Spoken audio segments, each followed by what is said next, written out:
बिस्मिल्लाहिर्रहमानिर्रहीम। एक सवाल अक्सर गर्दिश करता था और हमसे पूछा जाता था कि किसी भी शख्स का जब पुलिस में रिकॉर्ड आ जाता है और ऑनलाइन वो किसी भी एफआईआर में नामजद हो जाता है और फिर उसका ट्रायल मुकम्मल होने के बाद जब उसका फैसला आता है और वो बेगुनाह हो जाता है, वो उसका एक्विटल हो जाता है, तो उसको पुलिस रिकॉर्ड से ख़त्म करवाया जा सकता है या नहीं? और अगर करवाया जा सकता है तो उसका तरीकाकार क्या होगा? तो कुछ वक़्त पहले तक तो इसका कोई तरीकाकार तय नहीं था और आईजी पंजाब साहब क्योंकि कंट्रोल करते थे पुलिस के क्रिमिनल रिकॉर्ड को और उस रिकॉर्ड में तरमीम का किसी तरीक़ा से भी कोई भी सिनेरियो एसओपीज़ तय नहीं किए गए थे। लेकिन कुछ अय्याम पहले हाई कोर्ट ने एक बहुत ही ज़बरदस्त फैसला सादिर फरमाया है कि जो भी माइनर्स हैं या कोई माइनर ऑफेंसेस में कुछ क्रिमिनल्स इन्वॉल्व हैं और उस पुलिस रिकॉर्ड की वजह से ना तो वो बैरून मुल्क सफ़र कर सकते हैं और उनकी जो तालीमी जो तरीक़ाकार है उसमें भी बड़ी मुश्किलात होती हैं, वो उनको जॉब्स हासिल करने में बड़ी मुश्किलात होती हैं। कम उम्र बच्चे जो इन्वॉल्व हो जाते हैं किसी माइनर ऑफेंसेस में, तो उनके लिए तरीक़ाकार तय किया है हाई कोर्ट ने और ऑर्डर किया है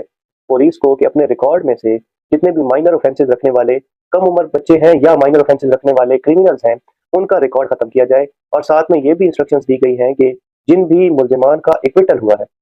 और वो इक्विटल फेयर ट्रायल की बेस पर हुआ है, ना कि सुलह की बेस पर या कंपाउंड की बेस पर हुआ है, उनका रिकॉर्ड खत्म करने के लिए ऑर्डर किया है गया है या जो जो लोग प्रोबेशन पर गए हैं और अपना प्रोबेशन पीरियड उन्होंने पूरा किया है, उनको क्रिमिनल रिकॉर्ड उनका जो है वो खत्म करने के हाई कोर्ट ने ऑर्डर सादर फरमाए हैं। और उस ऑर्डर पर अमल दरामद करते हुए जो आईजी पंजाब है, उन्होंने आरटीओ साहब को एक लेटर लिखा और वो लेटर जो था वो सोशल मीडिया पर काफ़ी अरसा तक गर्दिश करता रहा और उस लेटर को लेकर हमसे सवालात किए गए कि ये लेटर जो है आया ये फेक है या ओरिजिनल है? तो वो लेटर जो था वो हाई कोर्ट की उस इंस्ट्रक्शन या उस ऑर्डर की बेस पर था और उसमें क्लियरली ये सारी इंस्ट्रक्शंस जो है वो मेंशन है। अब उसका जो तरीकाकार है वो बड़ा कॉम्प्लेक्स कर दिया गया है।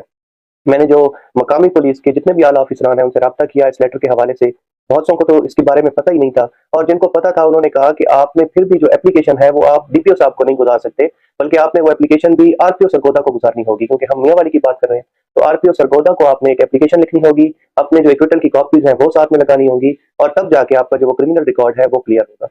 लेकिन उसमें ये क्लियरली मैं दोबारा से रिपीट करता हूँ कि सिर्फ माइनर ऑफेंसेस उसमें इन्वॉल्व हैं या जो लोग प्रोबेशन पर गए हैं, प्रोबेशन पीरियड पूरा किया गया है, उनका रिकॉर्ड डिलीट हो सकता है या जिन लोगों का एक्विटल फेयर ट्रायल की बेस पर हुआ है, उनका जो है क्रिमिनल रिकॉर्ड वो खत्म हो सकता है। उसमें जो कंपाउंडिंग हुई है, सुलह हुई है, उसकी बेस पर होने वाला जो रिहाई है या जो बरी हुए हैं, वो उसमें इन्वॉल्व नहीं है। तो आपने अपने नाम से एप्लीकेशन लिखनी है और उस एप्लीकेशन के साथ अपना एक्विटल का या प्रोबेशन का जो ऑर्डर है वो साथ में लफ्ट करना है और जो आप पर एफआईआर हुई है वो और एक शनाख्ती कार्ड की कॉपी आपने साथ में लगानी है और वो एड्रेस आपने करना है उस एप्लीकेशन में आरटीओ सरगोदा को और फिर मोस्ट प्रोबेबली आपका जो क्रिमिनल रिकॉर्ड है वो क्लियर हो जाएगा और फिर जब आपने सफर करना होगा या आपने जब कहीं एडमिशन लेना होगा या जॉब हासिल करनी होगी और आप पुलिस करेक्टर सर्टिफिकेट जब आप बनवाएंगे तो उसमें नो क्रिमिनल रिकॉर्ड का जो है वो आपके पास सर्टिफिकेट जारी हो सकता है। अल्लाह ताला आप सबका हम या नासिर हो। पाकिस्तान जिंदाबाद।